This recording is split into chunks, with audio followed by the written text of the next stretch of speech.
Hey everyone, welcome back to Let's Talk. I am your host John, and today here on the channel we're going to be talking about 1992 Sneakers and its brand new Kino Lorber 4K Blu-ray that just came out. Well, just came out a few weeks ago. But anyway, we're also here today to talk about the film itself. So if you don't want to know anything about the film Sneakers and you're just here for that 4K Blu-ray review, you guys can skip ahead to that right now. So back in 1992, Philip Alden Robinson gave us Sneakers. And this is the same guy who gave us Field of Dreams. And when you watch Field of Dreams and you watch Sneakers, they do have a very similar light-hearted tone to them. They have great James Horner scores. So, you got a lot of great people working behind the camera. And then, of course, you have some great people working in front of the camera. This film stars Robert Redford, Sidney Poitier, Dan Aykroyd, River Phoenix, Mary McDonnell, and of course, Ben Kingsley. So a stacked cast from top to bottom, and they knew it because they put all those names on the movie poster. You even get some smaller roles played by Stephen Tobolowsky, who is just one of those great character actors who you always recognize his face. 1 year before, he probably has his most iconic role in Groundhog Day. But this movie is just kind of a fun caper with a little bit of a dark turn as we get into the middle of this movie, because it kind of plays out a little bit like a noir film. It starts out in one place, but it's going to definitely end up in a different place than we expect it to. In the beginning of this movie, it opens up with a young version of Robert Redford and Ben Kingsley, not actually played by Robert Redford and Ben Kingsley, but they changed the aspect ratio and it looks a little bit more distorted, so it's harder to read them. So they kind of put makeup on them to look like the younger versions of those actors. I don't necessarily think it works, and the voices don't match up at all. But anyway, we kind of figure out what's going on as the movie starts to progress, because we see the Ben Kingsley character get arrested. His name's Cosmo. And Robert Redford's character, on the other hand, we see him and his new team of bandits doing something very similar to what he was doing in the beginning of the movie. He's just robbing people, but he does it for good. Even at the beginning of the movie, they're robbing from, Richard Nixon and big time Republican parties, I think the Republican National Convention they were taking money from, early computers, and that's why they got caught, because obviously you're not allowed to steal money, but they were stealing from the rich to give to the poor. Very Robin Hoodish. And of course, this is exactly what Robert Redford kind of still lives for. He could rob the bank, but now him and his team with all these characters played by Dan Aykroyd, Sidney Poitier, and everybody like that, they rob banks, they rob companies because it's to help their security systems. They find the flaws in the security systems. Right at the beginning, we think he just robbed the bank, he pulled it off, but he brings the money right upstairs, gives it to the guys, and says, hey, this is what you need to work on. And then, of course, they get a nice big check for it that they split up amongst each other. But we find out that Marty in this movie, I just love how Ben Kingsley calls Marty Bishop Marty. Well, Marty Bishop isn't actually his real name. He had to change his name because, of course, he's wanted. He's the other guy along with Cosmo who was stealing money and giving it to the poor back in the day. Very hippie-ish. It was 1969. You can clearly see that they would have been hippies of the era, but very smart ones. And Robert Redford kind of still feels that way, but not as much as the Ben Kingsley character, because as the film starts to unfold and we learn more about what the plot of this movie is, we think it's very simple. We think it's a very simple steal the MacGuffin, steal the black box, a black box that we don't really necessarily know too much about it, but that black box will be coveted by every single government around. These guys don't know that. They just think that they're going to get a nice big $175,000 check, and Marty's going to finally get his name cleared, and he can go back to using his real name. So, seems pretty simple enough. We get about halfway through the movie, they steal it, everything is cool, but you stole from the right person, but for the wrong reasons. You don't even realize, because no more secrets, Marty. As things start to unfold in here, and this is one of my favorite sequences at the Christmas party and everything that they have set up, celebrating everything that just went down.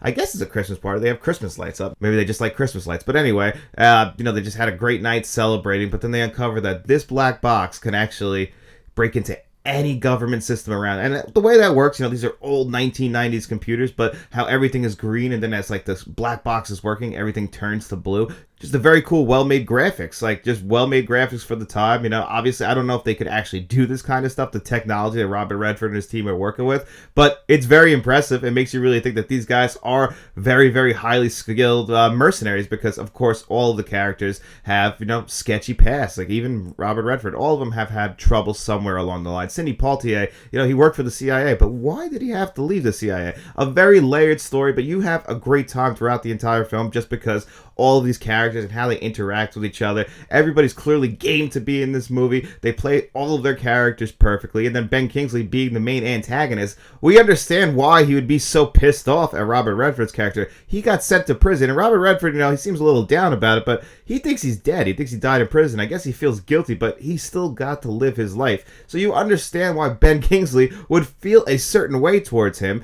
But once we get halfway through the movie and we realize that Ben Kingsley is the guy who wants this black box and he wants to do bad with it, then it comes back to, well, we already stole this once. We're going to have to steal it again. And that's the big second half of this movie. And honestly, I love the entire second half of the movie. The score from James Horner matches everything perfectly. When it needs to be light, it's lighthearted. It feels very much like a 1990s score. But when it needs to be dark in the darker moments, it works just as well. There's also some very clever editing that I noticed in this movie. Some great foreshadowing. But the editing, which does lead to foreshadowing, one way that they figure out where Ben Kingsley's big tire warehouse is, it's a toy company, it's just a front. The way they figured it out is because Marty was in the back of the car and he can hear the car going over bumps, and Whistler's able to figure it out from those bumps. But in the edit in the movie, when we first hear those bumps and Robert Redford in the trunk of the car, it's completely black on the screen. You just hear the bumps for about 2 or 3 seconds. You're like, that's weird. It's a weird edit. Why they would do that? Why they would have a J cut like that? But it's actually to foreshadow.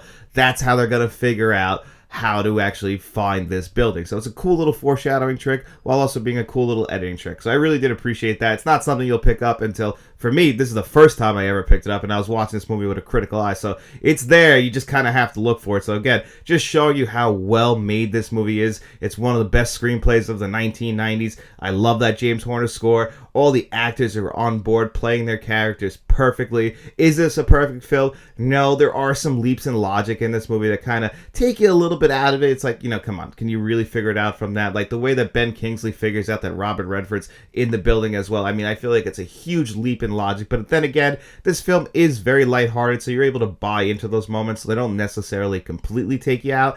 But it's just, I will think while I'm watching it, come on, you got there from there. That's incredible. You must be one of the smartest people in the world and to get from there to there. But then again, he is one of the smartest people in the world, so I guess we could buy him. But those are the only moments throughout the entire screenplay and throughout the entire film that I have some issues, because overall, like I said, there's a reason why this is my favorite Robert Redford film. It's because it's so enjoyable. Robert Redford knows how to play this character perfectly. You could argue that this is a standard Robert Redford character. He's charming, he's smart, and he knows what the hell he's doing. He's always in command. Even when he doesn't seem like he's in command, he's always in command. And of course, he's just one of those radiant movie stars that you're always drawn to. The energy of Robert Redford. And when you get an actor like that, even though he's teaming up with so many other great actors like Sidney Poitier, Dan Aykroyd, and Ben Kingsley, who's also an Academy Award-winning actor, for him to still stand out as the star of this movie really speaks to Robert Redford, one of those great American movie stars. But anyway, we're also here to talk about the 4K Blu-ray that came out from Kino Lorber, so let's dive right into that.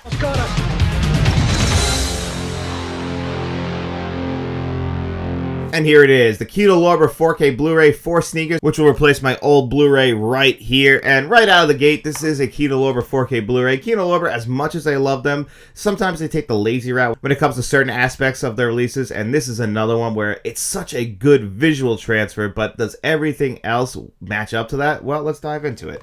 First of all, the packaging, standard Kino Lorber packaging, not too different from the packaging right here for the Blu-ray. Your extras are exactly the same from this Blu-ray. You'll have 2 commentary tracks and a making of documentary that's 40 minutes long. I really do appreciate that 40-minute making of documentary. It's just that it's an old making of documentary. It just came out in an era where we used to always get these on the disc. It's 40 minutes long. Get interviews with everybody, the screenwriters. I really did appreciate it. It's a very good one. It's not the greatest one, but it's a very good one. It just would have been cool to get some new interviews, but I guess Sneakers isn't the most beloved film in the world. I've always enjoyed this movie, but I don't know if everybody else has. When I was in my early 20s and I found this film, it was like a second coming for me. Even though as time has gone on, I wouldn't say it's one of the greatest movies ever, but I used to really love this movie, and I still, every time I rewatch it, really enjoy it. I leave the movie just, with a smile on my face. It's got the perfect tone for that. And I would have just liked some more interviews. Robert Redford's still alive. Ben Kingsley's still around. I don't understand. Dan Aykroyd, you couldn't get anything. It's just, that's the laziness impressive Kino Lorber. And then I know some people think this is lazy, but I kind of like the packaging on Kino Lorber's releases, how they're very uniform. Yeah, they're very cheap, but they don't actually usually charge that much in comparison to other boutique labels, Kino Lorber. And a lot of time, like movies like this, they end up being released from Arrow Video years later for my UK friends or anyone in Region B, which is always pretty cool. 2-disc set, 4K and Blu-ray, no individual disc design, just Kino Lorber standard disc design. Your extras, that one documentary, is going to be on the Blu-ray disc, which is a downgraded version of the new scan, because this is a brand new scan. It's in native 4K, so it's not 2K upscaled or anything like this. Brand new scan for 4K Blu-ray. The Blu-ray disc will have the brand new scan on 1080p, so it's not the same exact scan that's on this previously released Blu-ray, which, you know what, when you compare this Blu-ray to the 4K Blu-ray, man, it is night and day. The audio tracks, I believe, are exactly the same, though. There's two audio tracks, a 5.1 and a 2.0, a DTS HD Master Audio 5.1. That's how I chose to watch this film mostly, but both audio tracks are just fine, have no real issues with it. I was reading that some people actually preferred the 2.0.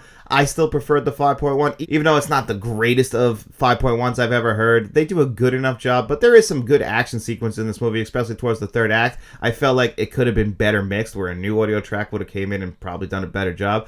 But I don't have too many complaints other than the fact that we just didn't get any new audio tracks. Like, you could have gone in there and done everything over and probably made this thing bump a little bit more, give it a little bit more of a punch, but they didn't, and I can't complain too much because everything does come in crisp and clear. You could set your volume at whatever you want, and you'll have no issues with it. Everything is pretty well mixed. It's not something that blew my socks off, like I like to say. It just wasn't one of those kind of releases as far as the audio track goes. So that means that the only thing that you're going to be receiving an upgrade on are those visuals. Well, you get Dolby Vision and HDR10, and I actually did notice a little bit of a difference between Dolby Vision and HDR10. Dolby Vision definitely has a little bit more of a punch to it. Not a huge one, but like in certain scenes, especially like certain scenes that really stand out with the brand new high dynamic range, especially if you were to jump from the new scan on Blu-ray to 4K Blu-ray. Think of those Christmas lights in that one scene. Like I said, not sure if it's Christmas time or they just hung Christmas lights, but either way, like when you watch that in HDR, that scene now becomes absolutely beautiful because the colors, you have wider range of colors and it just stands out. And when you watch it on the old Blu-ray, that stuff is just so flat, and it's incredible when we jump to the brand new 4K Blu-ray. It's like night and day difference. That old Blu-ray is essentially trash at this point, and I never really minded it. I never thought it was like a bad Blu-ray. I just thought that's how the film looked. It was kind of a darker film, so I understand. But now when you go to 4K Blu-ray, not only do we brighten everything up, but we sharpen everything up. You can see every little wrinkle on Robert Redford's face, and my God, he was wrinkly at the time, so his wrinkles have wrinkles, and now you're going to be able to count each and every single one of them. The colors just look all natural and realistic. The Blu-ray was a very grainy Blu-ray, but we kind of handle that better. There's some early scenes in the 4K Blu-ray where I would say it didn't look stunning, but it was really only in the early scenes, so they kind of fixed that, and then it became, in my opinion, just a fantastic 4K Blu-ray transfer as far as the visuals go. Like I said, the Dolby Vision, it's a little bit better than the HDR10, and when I played the 4K Blu-ray on the Xbox Series X compared to the Panasonic 820, even the HDR10 looked a little bit better on the Panasonic compared to the Xbox. So if you are actually watching this 4K on an Xbox, you will have the high dynamic range, but obviously it doesn't have Dolby Vision.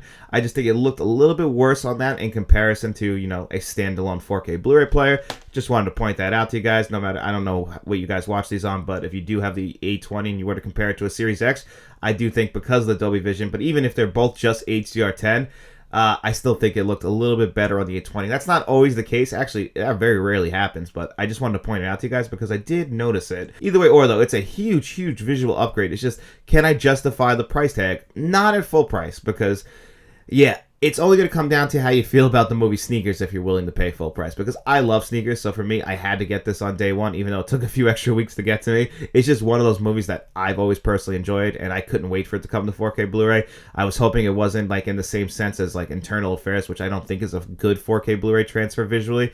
This is a huge upgrade visually, where I could say, you know what, not at full price unless you're a huge fan of this film, but if you're not a huge fan of this film and you're like blind buying this, there is a Kino Lorber sale going on right now. I don't know if it's still going on at the time you guys are seeing this, but there was a Kino Lorber 4K Blu-ray sale going on, and this was $22.50. That's the perfect price. If you can get this for $22.50, you stole it, even if you have that previously released Blu-ray, because it is a pretty big visual upgrade, and $22.50 is the perfect price for that. And if I was going to give this 4K Blu-ray a score of 1 to 10, like I said, the visuals are really doing the heavy lifting. You don't get anything new, so I can't give this a really high grade just because you're not getting too much more than a great visual upgrade. But the great visual upgrade is definitely the one that's going to be lifting everything else up. So if I was going to give this 4K Blu-ray score of 1 to 10, I'm going to give this one a pretty solid 7.5 out of 10. Can't go higher than that just because you're only getting a visual upgrade, and I gotta be honest, for the price at full price, it's just not worth it, but on a sale, it absolutely is. But anyway, guys, that's gonna do it here for me on another episode of Let's Talk. I hope you enjoyed the episode, and if you did, don't forget to hit that like button, hit that subscribe button, share this video if you could. We also have channel membership, so if you want to become a friend of the channel, a producer for the channel like John Doe Juggalo, a channel director like Nicholas Head, Uncle V, Kevin Kruger, and Frank from Frank's Media and Reviews, you could do that. Or you could even become a channel bankroll member like Mr. Smelly Potato. But of course, guys, if you have no money to throw away, don't worry about it. We just hope you enjoyed the video, and if you did, get out in those streets, tell your friends about us, and then we'll be seeing you around.